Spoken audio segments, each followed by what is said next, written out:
फक्त हाईटच्या अनुषंगाने tie beam आहेत. सगळ्यात जो हे पंप हाऊस जो आहे त्याचा सगळ्याचा जो मेन पाईप येणार आहे तिथे पंप बसणार. सगळे पंप्स मोटार तिथे बसणार. त्याच्या वरच्या फ्लोअरला कंट्रोल पॅनल सगळे बसणार आणि त्याच्यावरचा रूफ आहे. आता त्या रूफ आता तो शेवटचा स्लॅब झाला, तो रूफचा स्लॅब आहे. त्याच्या खालून थोडीशी दादा, कृष्णा मराठवाडा उपसा सिंचन योजनेचा हा पहिला टप्पा आहे. आज तुम्ही पाहणी करताय, नेमकं कुठल्या स्टेजला आहे का? आपण साधारण 1.5 वर्षापूर्वी इथे आलो होतो. आपल्याला आठवत असेल, साधारण ऑगस्ट महिन्यात आलो होतो, बरोबर. साधारण ऑगस्ट 2023ला आपण आलो होतो आणि आपण बघितलं होतं की शेजारी घाटणे बॅरेज आहे आणि ह्या लोकेशनवरती सगळं पाणी होतं आणि पाणी काढायला डिवॉटरिंगला प्रचंड त्रास होत होता, आपल्याला आठवत असेल. आणि अतिशय युद्ध पातळीवरती गेले 1.5 वर्ष काम चालू आहे. आणि आता काय परिस्थिती आपण बघू शकता. एकदम वरचा स्लॅब जो आहे तो आता राहिला आहे. तो स्लॅब झाल्यानंतर साधारण 1 महिन्याभरामध्ये मग मेकॅनिकलकडे हे सगळं स्ट्रक्चर दिलं जाईल आणि मग पंप हाऊसचं काम जे आहे ते परत एकदा युद्ध पातळीवरती होईल.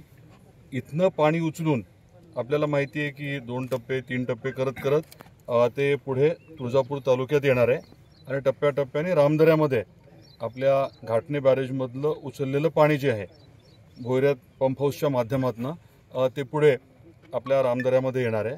रामदऱ्यात आलेलं पाणी जे आहे ते पुढे तुळजापूर तालुका, नंतर उमरगा लोहारा तिकडे नेण्याचं देखील नियोजन जे आहे ते आता चालू आहे.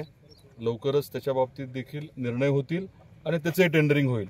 पण महत्त्वाची बाब ही आहे की गेल्या 1.5 वर्षात प्रचंड प्रगती झाली आहे.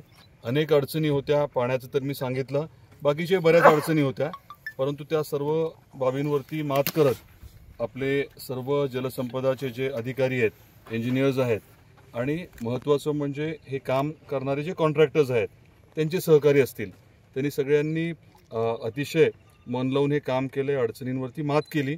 त्याच्यामुळे काम इथपर्यंत पोचलं आहे आणि पश्चिम महाराष्ट्रातलं पाणी हे धाराशिवला मराठवाड्यात आणण्याचं आपलं स्वप्न जे आहे ते यावर्षीच पूर्ण होणार आहे. जेवढ्या लवकर काम पूर्ण होईल, चाचणी सुरू होईल आणि पाणी इथनं उचलून आपल्याला मराठवाड्यात आपल्या तुळजापूरमध्ये नेता येईल. मी सर्व जे संबंधित अधिकारी आहेत सगळ्यांच्या मनापासून आभार व्यक्त करतो. आणि हे स्वप्न आपलं पूर्ण होतं आहे त्याचं सगळ्यात महत्त्वाचं जर कारण कुठलं असेल तर आदरणीय मुख्यमंत्री देवेंद्रजी फडणवीस साहेबांनी जे या विषयाकडे पूर्ण लक्ष दिलं. आपलं सरकार आल्यानंतर खऱ्या अर्थाने गती मिळाली. महायुतीचं सरकार असताना काय झालं, ठाकरे सरकार असताना काय झालं या विषयात मी जाती नाही, परंतु आपल्याला आवर्जून मला सांगायचं आहे की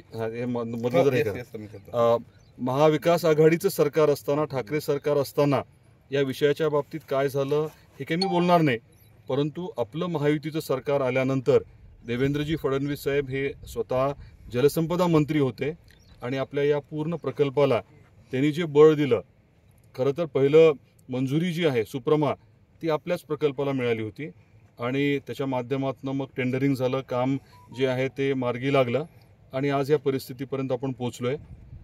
काही छोटे छोटे विषय आहेत, महत्त्वाचे विषय अजून प्रलंबित आहेत, परंतु नक्कीच ते पूर्ण होतील आणि आई तुळजाभवानीच्या आशीर्वादाने यावर्षीच पाणी जे आहे ते घाटणे बॅरेजच्या इथनं उचलून आपल्या रामदऱ्यापर्यंत येईल. म्हणजे या आता येणारा जो पावसाळा आहे त्या पावसातल्या पाण्यावर टेस्टिंग होणार आणि ते पाणी तुळजापूरपर्यंत पोहोचणार.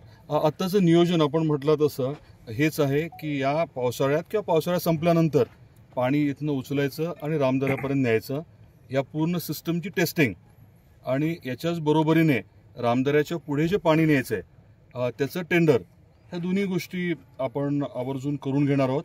आणि एकदा पाणी रामदऱ्यात आलं की स्वाभाविकच आहे की ते पुढे जाणं गरजेचं आहे आणि बरंचसं पाणी जे आहे ते ग्रॅव्हिटीने जाणार आहे आणि ते पाणी बंद पाईपने अगदी शेतकऱ्याच्या शेतापर्यंत बंद पाईपने नेण्याचं नियोजन आहे.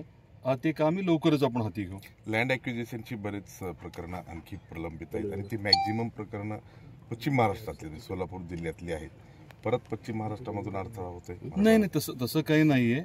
1-2 ठिकाणी काही विषय झाले, काही लोकांनी शब्द दिले, परंतु शेवटच्या मोमेंटला काही वेगळं झालं. त्या बाबतीमध्ये योग्य ती खबरदारी घेतली आहे. सर्व अधिकाऱ्यांनी आणि सर्व संबंधितांनी सहकार्यच केलं आहे. माझं आज आवाहन आहे की 1-2 ठिकाणी जिथे काही इश्यूज असतील तिथे सर्व संबंधितांनी सहकार्य करावं. एवढा मोठा महत्त्वाचा प्रकल्प याच्या बाबतीमध्ये खोडा घालण्याचं काम कोणी करेल असं मला वाटत नाही आणि प्रशासन जे आहे ते पूर्ण ताकदीने ठरल्याप्रमाणे हे काम पूर्ण करेल याची मला खात्री आहे. निधीचा प्रश्न पूर्ण शॉर्ट आउट झाला. निधीचं कसं असतं, ऑनगोईंग असतं. निधीची जी आवश्यकता होती मार्च एंडला ती बऱ्यापैकी आपण उपलब्ध राज्य सरकारच्या माध्यमातून केल्यामुळे ती काही अडचण आलेली नाही आहे आणि परत एकदा जून-जुलैमध्ये निधीची उपलब्धता निश्चितपणे होईल. निधीमुळे काम थांबलंय असा काही विषय नाही, व्यवस्थित काम चालू आहे. त्यामुळेच मी आपले जे सर्व अधिकारी आहेत आणि जे कॉन्ट्रॅक्टर आहेत त्यांचा मनापासून आभार व्यक्त केले.